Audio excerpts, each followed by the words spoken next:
So stall number 9 and Bengal Meat Processing Industries Limited, as you can see, আমরা একটা আপুকে পেয়েছি। আপুর নাম এবং ডেজিগনেশন জানবো আপনার।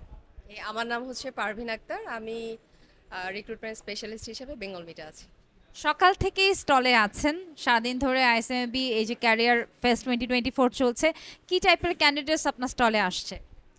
এখানে সব ধরনের, তবে ফ্রেশার আমি বেশি পেয়েছি। ফ্রেশার থেকে আর সিনিয়র জুনিয়র লেভেলে সব ধরনের ক্যান্ডিডেট এসছে। সবাই বেশিরভাগই হচ্ছে আপনার অ্যাকাউন্টস অ্যান্ড ফাইন্যান্স ডিপার্টমেন্টের, এরকমই।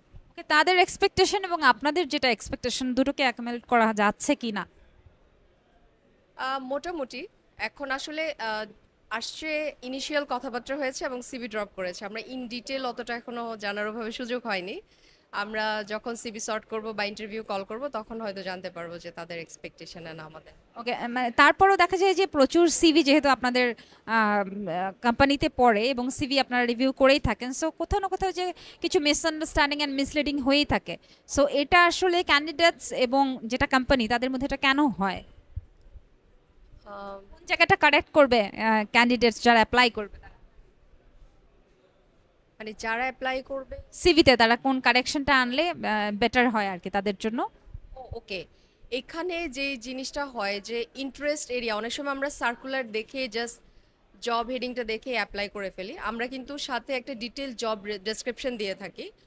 তো এটা যদি একটু ভালো করে পড়ে ক্যান্ডিডেটরা তাদের ইন্টারেস্ট এরিয়ার সাথে ম্যাচ করে, যেমন অ্যাকাউন্টস অ্যান্ড ফাইন্যান্স একটা ভার্স এরিয়া, এখানে আপনার কস্ট অ্যান্ড বাজেট, তারপরে হচ্ছে অডিট, অ্যাকাউন্টস, ফাইন্যান্স, তো সবার ইন্টারেস্ট এরিয়া কিন্তু এক না। কিন্তু দেখা যায় একটা সার্কুলার দিলে র্যান্ডমলি অ্যাপ্লাই করছে।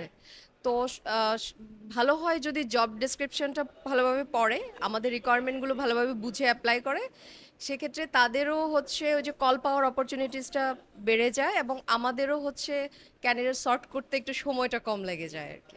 না যে অ্যাজ ইউ ক্যান সি, আপনি প্রথমে বলেছেন যে ইনিশিয়াল কথাবার্তা হয়েছে, খুব বেশি কথাবার্তা হয়নি, ফ্রেশার্স আপনি বেশি পেয়েছেন। সো এই বিষয়ে আর খুব একটা কোশ্চেন করছে না, but best of luck. Thank you, thank you, thank you so much for